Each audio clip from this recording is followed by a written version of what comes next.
Assalamualaikum warahmatullahi wabarakatuh. Apa kabar teman-teman semuanya? Semoga teman-teman semuanya selalu dalam lindungan Allah Subhanahu wa taala. Bertemu lagi dengan Pak Iqbal di pembelajaran pendidikan agama Islam yang pada kesempatan kali ini Pak Iqbal akan memberikan pembahasan mengenai keteladanan kisah Ashabul Kahfi. Tapi sebelumnya Pak Iqbal mau cek terlebih dahulu nih teman-teman semangatnya. Siap teman-teman? Oke. Tabar salam, spirit, akhlak, learning, advance, meaning. Luar biasa teman-teman. Tetap menjaga semangatnya, tetap menjaga doanya agar kita semuanya selalu optimis untuk menjalankan aktivitas yang akan kita laksanakan.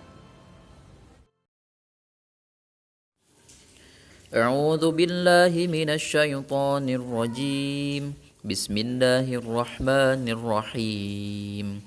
Nahnu naqussu 'alaika naba'ahum bil haqq.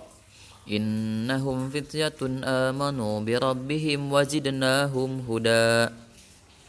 Artinya, kami ceritakan kepadamu Muhammad kisah mereka dengan sebenarnya.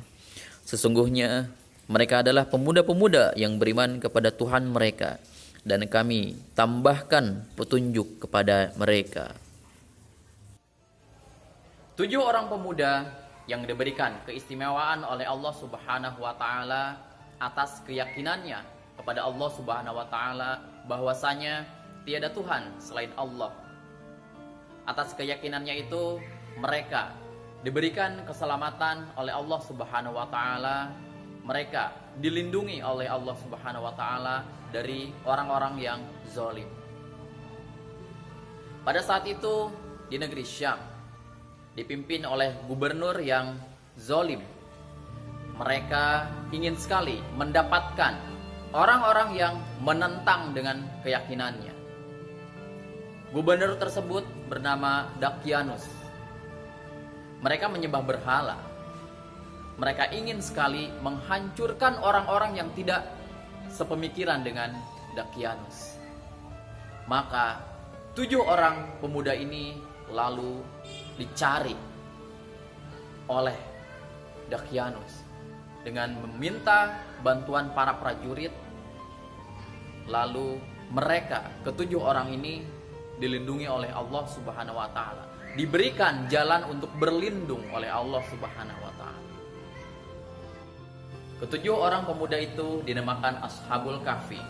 Ashabul Kahfi adalah para pemuda yang beriman kepada Allah Subhanahu wa taala dan meyakini bahwa tiada Tuhan selain Allah untuk disembah di alam semesta ini. Walaupun mereka berada di daerah yang mayoritas orang-orang zalim yang menyembah berhala, akan tetapi Ashabul Kahfi tetap yakin, tetap teguh untuk menjalankan apa yang sudah Allah perintahkan dan apa yang sudah Allah larang. Ashabul Kahfi kemudian dikejar oleh orang-orang pesuruh Dakyanus. Ashabul Kahfi memutuskan untuk bersembunyi ke dalam goa. Mereka bersembunyi atas petunjuk Allah Subhanahu wa taala. Kemudian Allah Subhanahu wa taala memberikan pertolongan yang sangat luar biasa kepada Ashabul Kahfi dengan menidurkan mereka selama ratusan tahun. Ada riwayat mengatakan mereka tidur sampai 309 tahun. Maka ketika mereka tidur, mereka terjaga dari orang-orang yang mengejar mereka, dari orang-orang yang zalim, dari orang-orang yang serakah, yang ingin mendapatkan kemenangan bukan karena Allah Subhanahu wa taala. Teman-teman, kira-kira mengapa Ashabul Kahfi memutuskan untuk bersembunyi di dalam goa? Betul sekali teman-teman. Karena di dalam goa mereka akan merasa nyaman, akan merasa aman sehingga terhindar dari kejaran para pasukan Gubernur Dakyanus yang zalim itu. Setelah mereka di dalam gua, kemudian Allah memberikan pertolongan dengan cara menidurkan mereka selama ratusan tahun. Masya Allah teman-teman. Setelah mereka terbangun dari tidur panjangnya, mereka kemudian melihat suasana di luar goa, mereka merasa syok. Pemuda itu merasa syok karena di sekitar goa itu sudah asing bagi mereka. Mereka tidak mengenali orang-orang yang berada di sekitar mereka. Apa yang sebenarnya terjadi kepada Ashabul Kahfi? Ini merupakan pertanyaan bagi mereka. Bahkan ketika mereka menanyakan gubernur yang zalim itu, Gubernur Dakyanus, orang-orang tidak mengetahuinya. Sungguh, ini merupakan pertolongan yang diberikan oleh Allah Subhanahu wa Ta'ala atas keyakinannya yang sangat luar biasa, atas kecintaannya kepada Allah yang sangat luar biasa, sehingga mereka mengorbankan dirinya karena keyakinan kepada Allah Subhanahu wa Ta'ala. Mereka berani untuk bersembunyi, untuk kabur dari rumah mereka. Karena apa? Karena kecintaan kepada Allah. Karena mereka tidak ingin